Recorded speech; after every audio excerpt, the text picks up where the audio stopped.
All right, here we go. All right, we're at page 79 in the techniques and exercises for the first hub.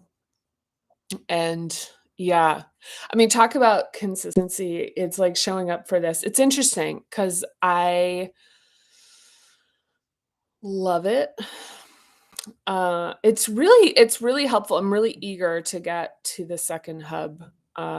The first hub has been it's really been helpful to reread the book and do it in this format and talk through it. I'm also in my own process of building out the Parinama, like Parinama verse, like as in like universe, is building out, like really figuring out like what do I invest my time in first here as far as the resources for folks. And so, a lot of this has been thinking about, do like what are the topics and what's the format. And so I've given myself the next, I gave myself April and May. It's the end of April right now, as I'm filming this, to really kind of re-regulate my own nervous system and have some first hub, like, regulation restored into my own system,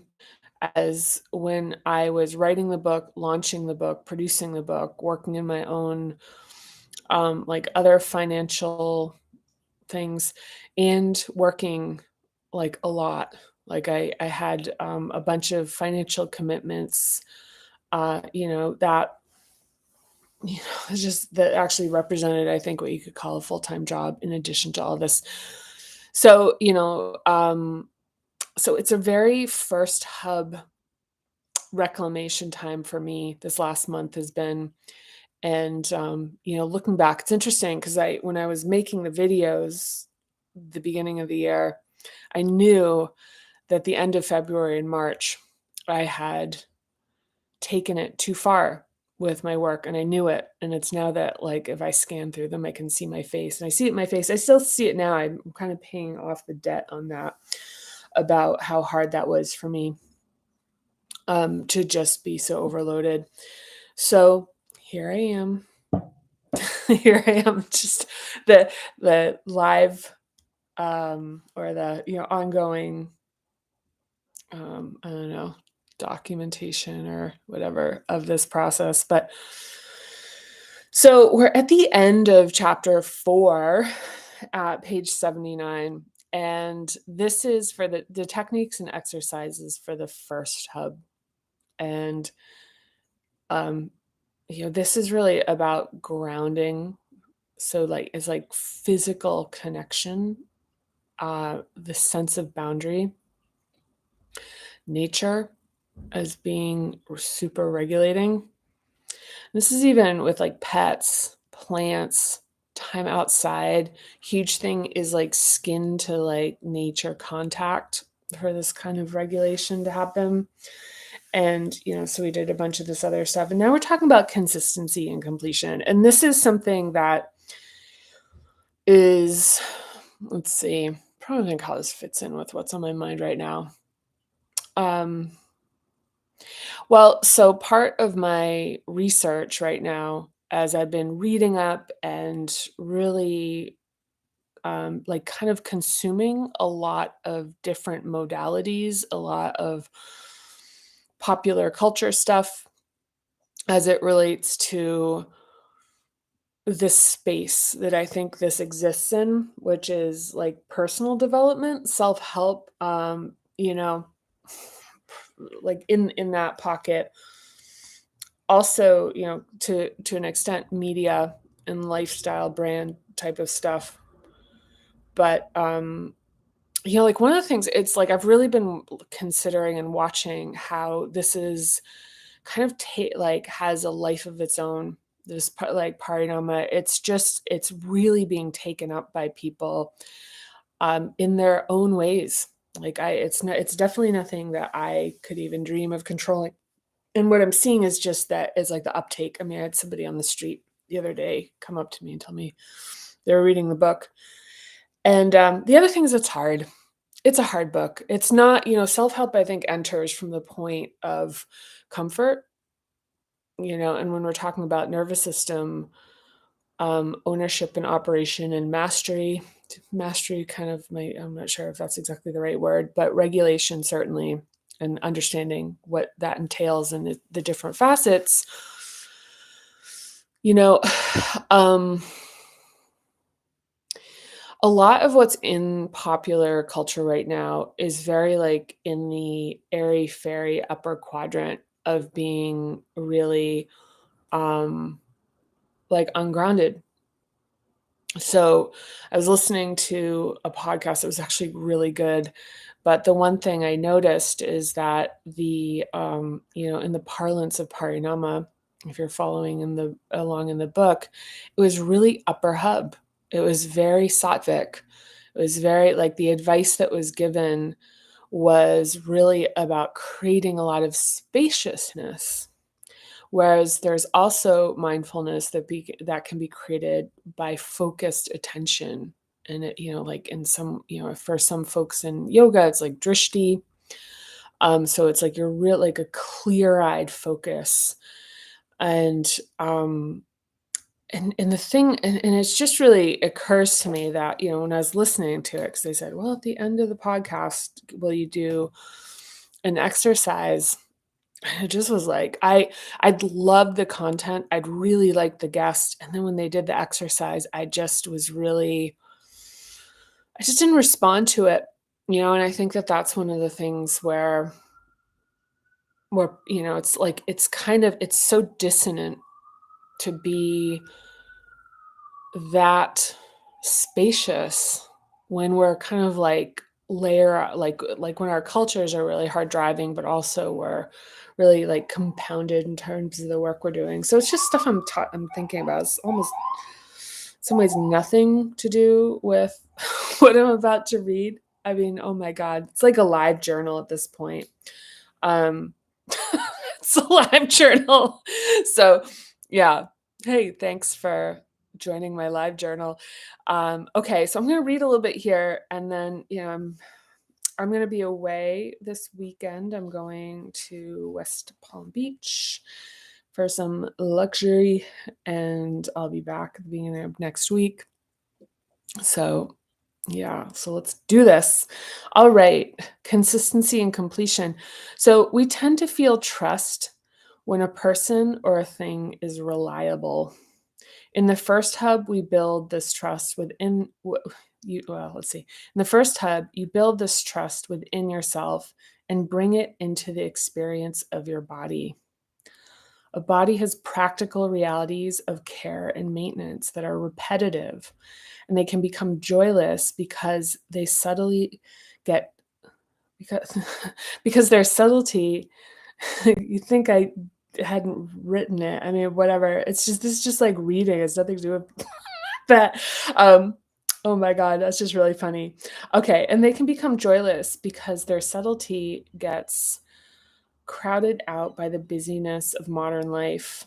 The practicality and necessity of these activities, when tied to a more sublime aspect of existence, offer an opportunity to ground yourself again when you take care of your body, cook, clean, and you're attending to you're attending to your physical needs.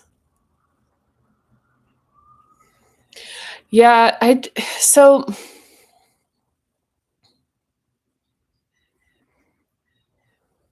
I really want to point to this because I don't know. I think it's actually about to be written about, but it's just like what's arising. It might be just a repetition of what's about to be on the page. But when we talk about mindfulness practices, there's this very practical application here, which has to do with showing up for physical care and how common it is that these acts of like cooking, these acts of bathing, the acts of like all types of like physical care, maintenance, whatever you want to call it, um, when conscious reclamation is brought into them and that you can really connect with what they represent, there's a profound shift that can occur just in that. It's not even anything that needs to be and this goes back to a lot of first hub thing like practices are kind of like people tend to be like, I can't believe this is happening. Like there's this thing because of how this stuff is programmed into our consciousness is like so pre-verbal, it's so precognitive. And so what I mean with this is that by bringing the ritual into the care of our bodies and even incorporating a sense of like joy, nurture, cherishing, like really valuing it and see what that feels like to, instead of like kind of a cognitive notion of like really bring conscious attention to this, which might be like a little too out there, is to actually connect to like a cognitive notion that what you're doing is nurture and that what you're doing is like self it's like self-care, it's like you're babying yourself but in this like very kind of like adult profound way, and really reconnecting with this really key like it's really I'm really not finding the words because maybe it's because it's like it's not a word thing, but that for me this has been something that just is like, oh my God, like even about um like for me some one of the things is like wearing things, like knowing like when to throw something away. And instead of it, it's in being and it being like when it doesn't feel good anymore, if it has holes in it or it's like kind of worn out or whatever, is to be like to have this idea like if it's like a baby. I mean, granted, babies don't stay in clothing for very long, but you wouldn't want your baby wearing like holy clothing, like with stains and stuff in it, unless I mean, like in a way, like you'd really like the way you treat something that is just like profound, that you adore and you love, and you move it like into a point where it's like these functional aspects are elevated. So it's like give yourself a little bit of a nicer moisturizer, like you're hydrated, like just it's just this kind of thing where you're really elevating and cherishing yourself. Like your physical care and also medical care, dental care, eye care, getting your eye exams, getting all this stuff on a regular basis, getting your annual exams. As this act, and while you're doing it, realizing that it's this reclamation of this very foundational part of showing up for ourselves in a way that like really blossoms. Because when you start doing it with a conscious reclamation, it's a really um it's felt very deeply it has like a ripple effect in terms of what it feels like to be a human being. So okay, let's see that it's written about now. Okay, so by making reflexive behaviors conscious, that is cognitively reclaiming them with consistency and completion, we strengthen internal trust. Sometimes we may do something at a standard lower than we'd like for ourselves, producing poor quality work, skipping a workout, or eating so-called unhealthy food. Afterwards, perhaps we wonder what other people would think if they knew. But the impression you make on yourself and knowing your own tendencies is far more important than any external perception of you. When you finish what you start and show up for yourself, you build trust and faith that you carry within yourself wherever you go. This starts with giving yourself a break for making mistakes when working towards consistently showing up for yourself as an act of love and devotion. Why does that sound like it doesn't even make sense? I don't know, I'm gonna keep going. Leaving things incomplete, books unread, projects around the house partially finished or unstarted, can be related to a fear of loss or abandonment. Saying goodbye and letting things go can evoke a subconscious sense of loss, so we often avoid doing it.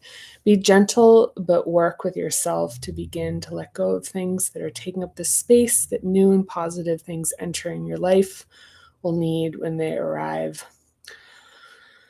Yeah, I don't know if it's my like really kind of like weird reading of this, but the point in this that's attempting to be made is that, one of the things like, like when folks like sometimes you'll see people like they do something embarrassing, like they trip or they, like whatever, they do something and they're kind of look around like, did anyone see that? And so I guess the point that I'm challenging in this is more like about this thing, like, did you see yourself do that? And about this trust about knowing what you're capable of. Because if we cut corners, if we do things with people that we know, we don't get caught, but are, just kind of like sub our integrity. Like we're kind of being like, all right, let's see, you know, um, it just changes who we think we are. And then when we change who we think we are, it changes who we think the world is. So, yeah. So it's like showing up for ourselves. Like part of the reason that this changes a worldview is it changes our internal view of ourselves and builds trust. Builds trust. So, all right, an exercise for completion. Make a list of 3 unfinished projects or tasks. Books, emails, and any other matter that has been left unresolved. Next, assume positive intent and practice being patient with yourself as you complete them. Pay special attention to sensations that arise, such as anxiety when donating your belongings or uncertainty about a next step. And own up to the very human reality that when something is left incomplete long enough, becomes more complicated and sometimes more embarrassing to address it. Try not to let this stop you. Complete your list, notice how it feels, and give yourself credit for taking steps to create a new, better pattern. Yeah. Yeah. So, like an email, just, or like, I don't know, I'm pretty on it with this stuff. But I have a couple things. I have like one thing. Oh, I have a notice that I'm supposed to edit and send out that's been a couple days brewing. So that's what I'm going to do. But in general, this is a practice that I take pretty seriously. So, but yeah, I mean, but I'm not going to claim like, total ascension. It's still, I mean, the thing is right now there's stuff I'm doing for preparing for my trip. But yeah, yeah, but it's a thing. Actually, I've been getting a lot of like kind of these bits and bobs done, but yeah. Actually, so I yesterday my housekeeper did a deep clean of my home, and that also felt like completing something, which just sounds kind of like, ugh. But there really was a sense of like kind of I think one of like that kind of like unresolvedness of, that like creates, I don't know, whatever. I don't know. I don't know. What do I know? Okay. So anyway, thank you for coming along for the ride here as we keep on making our way through this. I'm super grateful. Of course, Mira, like, come on. Like, this is you and me now. It's official. This is us. I'm talking to you. Um, yeah. And like, and anything, liking, commenting. I mean, this is the stuff that just, it really encourages me. I think that, as I've said before, in the coming month, my intention is to really tune up the videos and start building some stuff that's a little bit better constructed for easier consumption. But before I do that, I need to figure out, or I'd like to figure out a little bit more about my initial focus here. And I think that has been arising. So as that comes, it comes. So anyway, thank you. And I am so grateful for you. And I can't wait until next time. Bye.